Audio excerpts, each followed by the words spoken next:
Halo,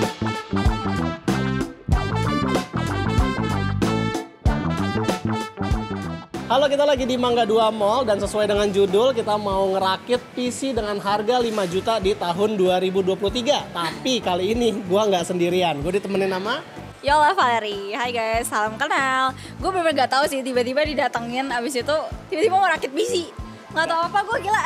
Spontan lebih baik. Yuk kita langsung belanja. Weh, sebenarnya konsep PC lo kayak gimana sih? Gue nggak tahu loh, sama sekali nggak dikasih tahu gue. Ini jadi sebenarnya tuh 5 juta di 2023 ini kan partner tuh udah pada turun.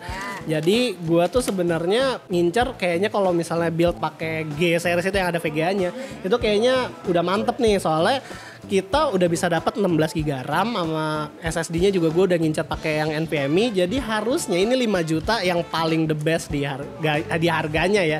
Cuman ya kita lihat dah. Nih barangnya udah nyampe. Gua ambil. Oke. Kita langsung cabut ke studio kali ya. Yuk, ambil.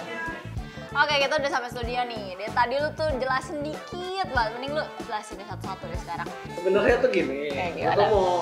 Gua tuh mau nge-build kayak PC tuh 5 juta kan. Budget gua 5 juta. Cuman gua pas ngeliatin di internet ternyata VGA yang 2 juta bangsa 1,5 juta itu ternyata belum ada pada turun. Walaupun di 2023 udah pada turun, mereka tuh masih bertahan segitu aja. Jadi kayaknya nggak bisa kalau misalnya gue mau build PC tuh pakai VGA yang eksternal ya. VGA discrete maksudnya. Jadi gue putusin buat pakai APU aja. Nah APU kemarin gue ngeliat itu Ryzen 5 5600G. Harganya dari 2,5 ke 2,2, sekarang harga 1,9. Keren banget. Iya kan? Pas gue lihat udah 1,9 berarti kan 2 juta ada prosesor nih. Nah 3 jutanya lagi bisa gue alokasiin ke yang lain gitu. Nah akhirnya gue cari Mobo mana nih yang tadi kan pas di CWC gue cari. Ternyata ada yang bagus nih A520M punya ASRock, dia udah pakai SSD, udah pakai M.2 maksudnya. Karena nanti gue mau pakai NVMe kan. Nah terus juga gue tadi dapat ada RAM-nya juga gue dapat yang 16 GB. Jadi nggak kayak ngepres budget tapi nggak 8 masih GB. Oke juga ya. Biasanya kan orang ngepres budget di 8 GB-in kan. Gue masih bisa dapat 16. Nah, tapi daripada gue terlalu banyak ngomong, mending kita langsung rakit aja yuk. Kita mulai dari prosesor. Sip. Seperti yang gue bilang tadi, gue memilih Ryzen 5 5600G buat jadi prosesornya. Ini adalah prosesor 6 core 12 thread yang punya iGPU Vega 7.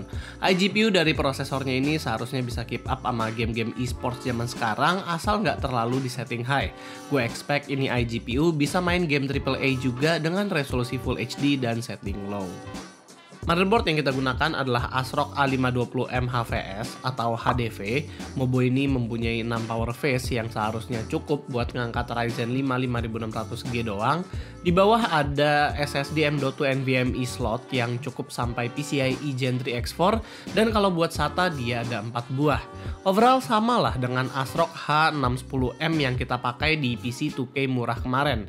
Di budget yang setara ada pilihan lain seperti MSI A520M A Pro di 1 juta, Asus Prime A520MK di 1 juta 10.000 dan Gigabyte A520M S2H di 1 juta 99.000 dan kurang lebih kelengkapannya sama lah, ada 4 SATA, I/O belakangnya juga sama semua dan 1 M.2 PCIe. Mungkin kalian ada yang nanya, kenapa Gigabyte itu paling mahal? Jawabannya adalah karena Gigabyte punya 7 power phase VRM sementara yang lain itu hanya 6. Dia juga punya 8 IPS power connector dan 1 RGB dan ARGB header. Tapi kalau soal paling murah ya ASRock masih juaranya lah di A520M. Nah, untuk RAM-nya itu di sini gue pakai PNY Accelerate. Dia itu salah satu RAM yang affordable juga sih sebenarnya. Tadi dia agak mau copot gitu ya. Kayaknya sih sebenarnya kokoh-kokoh aja ya. Cuman ya ini salah satu RAM yang termurah juga yang gue temuin di Tokped. Gue kan nyari 16 GB nih. Gue dapat ini harganya murah. Harganya cuma 700.000, dia udah 3.200 dan dia itu selain dia murah, bentuknya itu yang gue suka. Dia tuh nggak terlalu flashy. Dia tuh nggak kayak rumah Padang yang jadinya nanti bisa mentok atas bawah. Iya, lancip-lancip gitu. Daripada yang kayak gitu kan, pas gue lihat di sini bentuknya oke, harganya oke, speknya juga lumayan ya. Boleh lah.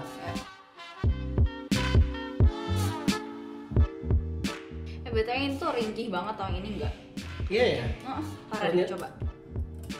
Tuh, ya kan? Yang ini masih oke. Ternyata kita baru nemuin kalau dia itu RAM-nya ini kayaknya agak gacha. Jadi kalau misalnya bodinya itu dia ada yang ringkih, ada yang enggak. Ini kita ketemu ada satu yang ringkih, satu lagi enggak. Jadi kalau misalnya beli RAM ini ya mungkin kalian harus cek lagi lah. Bisa sih. Iya sih, ya kalian harus lihat lah pas buka. Hoki-hokian nih kayaknya nih. Nah buat SSD kita menemukan ada satu SSD NVMe PCIe Gen 3 X4 yang harganya itu cuma 500.000 dengan kapasitas 500 GB. Jadi ini kayak 1000 per 1 GB. Nah untuk SSD-nya juga gue pakai merek yang sama, ini PNY juga dan ini NVMe. Lo tau gak kenapa gue ambil NVMe dan bukan SATA? Kan SATA kan lebih murah biasanya kan. Pas gue cek kemarin itu NVMe sama SATA beda harganya cuma puluhan ribu. Gue saranin mendingan ambil yang NVMe aja dan juga speednya kan beda jauh kan, kecuali kalau memang nggak ada slot M.2 nya, nah itu baru kalian ngambilnya itu yang SATA aja. Buat NVMe SSD ini, distributor Indonesia resminya klaim kalau SSD ini garansi sampai 5 tahun, sementara kalau buat RAM-nya dia juga punya lifetime warranty. Nah, ini kan udah jadi nih, mobonya udah ada SSD, udah ada RAM, udah ada prosesor. Sekarang kita kesampingin dulu, kita ambil casing. Kayak apa sih casing lu? Casing gua itu ya casing 300 ribuan. Gue cari tadi di COC, gue cari yang kayaknya bentuknya tuh masih estetik. Unboxing lah ya, langsung Ya, kalian. langsung unboxingnya. Oh ya, BTW ini lagi hujan, jadi tolong dimaklumin ada suara rintik-rintik. Fun fact ya, ini adalah salah satu casing yang build quality-nya itu bagus di harganya. Yang 300.000 tuh ya begini. Depannya mesh ya? Depannya ya kan. Oh. Tadi gue lihat di website sih dia bisa nyala-nyala gitu. Nah, kita tidak menemukan fan sama sekali. Sumpah lu. Berarti Oke. karena ini udah malam dan Mangga 2 udah tutup, kayaknya kita harus proceed tanpa fan dulu. Yang penting sih PC-nya pasti nyala. Cuman yang gua nggak tahu itu suhunya bakal berapa.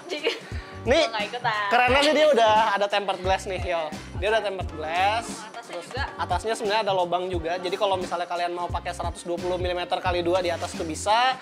Sampai 140 mm di belakang juga bisa, dan di depan itu sampai 360 mm. Jadi untuk lubang fan-nya sih banyak, tapi fan-nya aja yang nggak ada. Ini enaknya sih, tanpa gelasnya bisa dibuka gitu ya. Oh, gue nggak tahu. Gue nggak tahu. Dia parah banget sumpah, gue nggak ngerti lagi. Magnet lagi. Lu yang beli ya, gua pun apapun nggak tahu loh sama sekali. Dia nggak tahu. Oh, Kacau sih, kan? keren. Ya udah, kita langsung masukin aja PC ke dalamnya. Nah, buat power supply kita juga nggak nyari yang abal-abal. Kita dapat yang 500 watt 80 plus hanya dengan 450.000 aja. Walaupun katanya ada yang bilang kalau PSU merek ini bermasalah, tapi kita udah pakai 2 tahun, ini fine-fine aja loh. PSU ini sendiri digaransikan oleh DTG sampai 2 tahun, dan kalau mengingat track recordnya si DTG ini yang biasa ngurusin Corsair, harusnya sih udah aman lah. Untungnya karena PC ini nggak terlalu banyak komponen, kita nggak butuh juga kabel yang macem-macem. Ini kan power supply-nya bukan modular, dan karena sama sekali nggak membutuhkan kabel SATA dan PCIe, kita bisa sembunyiin aja semua kabel tersebut di bawah sini. Palingan ujung kabel SATA-nya aja yang kita pakai, yaitu Molex, karena RGB depan ini butuh Molex. Untungnya karena ada 2 orang yang rakit, kita tinggal oper-operan aja kabel antara bagian depan dan belakang casing, dan sisanya tinggal rapihin aja dikit. Oke, setelah selesai dirakit, gimana performa dari PC ini? Pertama-tama kita pentokin dulu frekuensi RAM-nya, karena performa grafis dari CPU ini itu bergantung banget sama RAM-nya. Kita mulai dari performa CPU-nya dulu. Dari graf ini kita bisa simpulkan kalau performa Ryzen 5 5600G itu udah ketinggalan cukup jauh. Jadi nggak heran kalau sekarang harganya udah mulai turun juga. Tapi mengingat harganya sekarang udah di bawah 2 juta dan dapat iGPU juga, ini masih termasuk worth it lah. Kalau di PC ini sendiri, konsistensi performanya juga udah oke, jadi Red Stealth yang kita pakai di sini udah cukup buat menjadi cooling Ryzen 5 5600G. Buat gaming, CPU dan IGP dari Ryzen 5 5600G ini masih cukup banget kalau mau dijadikan PC gaming murah meriah. Game-game kompetitif macam Dota 2 dan Apex Legends itu masih bisa dimainin dengan 60 fps setting best looking. Tapi kalau mau frame rate di atas 60 ya resolusinya harus diturunkan. Game kompetitif tongkrongan seperti FIFA 22 juga kerennya bisa dimainin di 109 fps, dan Forza di setting Full HD juga bisa 40 fps. Kalau mau ke 60 fps FPS ya balik lagi turunin resolusi. Game sejuta umat Genshin Impact juga bisa lumayan lancar dimainin di sini, dan yang gua kagetnya adalah bahkan game AAA macam Monster Hunter Rise itu bisa dapetin deket 60 FPS. Tapi game AAA yang berat banget kayak Far Cry 6 itu di resolusi Full HD setting low aja masih belum playable. Untuk PC yang murah meriah begini, gue sih nyaranin game-game santai yang biasanya ada di PC Game Pass atau di Steam yang murah-murah gitu. Contoh game Dinkum di sini bisa 40 FPS di Full HD. Kalau diturunkan lagi ya settingannya bisa dapat 60 FPS. Nah, buat kalian yang ingin melihat angka sintetik benchmarknya, kalian bisa lihat di tabel ini. Selain game, aplikasi produktivitas macam Adobe Premiere Pro itu juga dia bisa render video 4K berdurasi 5 menit di 2 menit 50 detikan. Dan kalau scrubbingnya kita melihat di sini kalau hanya satu layer video 4K aja, dia nggak masalah previewnya. Lag baru ternotis saat videonya itu punya 2-4 layer. Itu pun lagnya itu karena full preview. Kita bisa turunin previewnya itu ke setengah dan itu akan fine-fine aja. Itu tanpa efek-efek ya. Oh iya, Blender juga PC ini bisa ngerender image BMW 27 hanya dalam waktu 4 menitan. Buat speed transfer, SSD ini memenuhi speed claim mereka di sekitar 2300-an read dan 1580 write. Memang bukan 3000 MB per second seperti SSD merek besar, tapi mengingat harganya ini 500.000 ke bawah buat 500 GB, ini udah lebih dari lumayan. Nah, kalau kita ngomongin soal suhu, buat ukuran sebuah PC yang nggak ada kipas sama sekali, ternyata ya PC ini termasuk lumayan adem.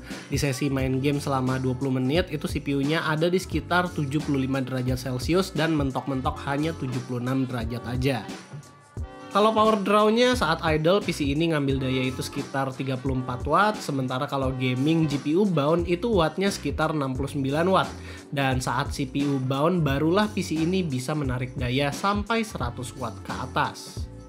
Buat sebuah PC 5 juta, menurut gue ini adalah salah satu build yang solid, karena untuk build PC dengan harga segini memang belum bisa pakai GPU. Kalau kedepannya mau upgrade juga CPU ini masih bisa menghandle GTX 1650 Super atau RX 6500 sekalipun. Mau dihajar RX 6600 juga kayaknya ya masih bisa, toh PSU-nya juga udah 500 watt. Nah, tapi kalau mau upgrade CPU misal ke 5700G, gue nggak menyarankan memakai Mobo ini karena power konektornya itu hanya 4. Gue lebih prefer ambil yang Gigabyte karena power pin-nya itu ada 8 dan terlihat lebih siap menghandle CPU kencang. Kalau kalian mau build yang kali ini, itu harganya ada di 5 juta kurang sedikit, tapi kalau mau pakai 5700G dengan graphics power yang lebih kencang, PC-nya jadi sekitar 6 jutaan. Oh iya, gue mau meluruskan sedikit isu yang kemarin itu ada. Kemarin gue ngeliat ada reviewer bikin video 3400G, iGPU-nya lebih kenceng dari 5600G. Itu misleading ya, jadi kalian hati-hati nontonnya. Kita udah tonton sampai habis dan di video tersebut nggak ada perbandingan 3400G sama 5600G sama sekali. Malahan kita dapetin perbandingannya itu di video lain yang head to head. Gini, bukan karena yang satu Vega 11 dan satu lagi Vega 7 jadi auto kencengan Vega 11, tapi ada banyak faktor lain yang berpengaruh sama performance, terutama saat gaming. Memang secara raw performance aja, contoh di Firestrike, Vega 11 itu lebih menang. Namun kalau di game kan kita nggak ngomong pure GPU performance, CPU power punya peran penting banget. Di sini 5600G itu punya core lebih banyak, arsitekturnya aja udah Zen 2, sementara 3400G masih Zen Plus. Dan saat gaming, sebenarnya tipis-tipis loh mereka berdua, tapi ada case di mana 5600G itu menang.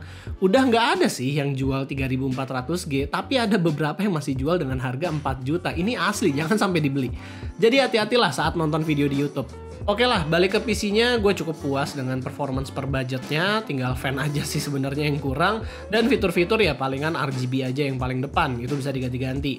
Sayang Type-C itu nggak ada di PC ini, mau di front panel ataupun belakang, jadi PC murah memang tidak future proof. Sekarang kita akan tanya ke Yola gimana pendapatnya dia soal PC ini. Ya jadi itu sih sebenarnya kesimpulan singkat gue tentang PC yang kali ini. Gimana tentang pendapatnya si Yola nih tentang PC-nya? Gue nih, kalau menurut gue secara overall nih ya, dengan PC yang budget 5 jutaan itu udah oke sih, oke lah, worth the price, worth budget juga. Cuma gue agak sama kenapa PSU-nya begini. Putih sendiri ya? Trik banget sama putih sendiri, tapi ini bisa diakalin lah itu untuk temin atau gimana. Soalnya yang budgetnya segitu ya dia doang. Iya, tutupin bisa lah. Ya, oke. Kita juta tutup mata aja. Ya dalamnya ya lumayan kopong, ya gimana berharap apa ya. Terus padahal masih bisa tambahin fan. Ini orang gue gak ngerti sih. Kenapa bisa-bisanya dia lupa. Kalau nambah, ya nambah budget, nggak pas 5 juta. Iya, ya udahlah. Cuma gue appreciate banget casingnya sorry, ada tempat gelasnya yang blurry. Ini jarang gak sih untuk harga? Iya, jarang sih, magnetik lagi kan. Jadi kayak diperhatiin banget sebenarnya. Paling ya segitu aja sih kalau dari gue estetikanya. Oke, jadi ya paling itu aja sih sebenarnya video kita kali ini. Kalau kalian suka dengan videonya, jangan lupa untuk kasih kita like, share, dan subscribe. Dan jangan lupa juga untuk subscribe COC Komputer atau follow juga IG-nya dia yang gue lupa namanya apa. Nanti gue taruh aja di deskripsi. Ya, itu aja. Stay healthy, stay safe.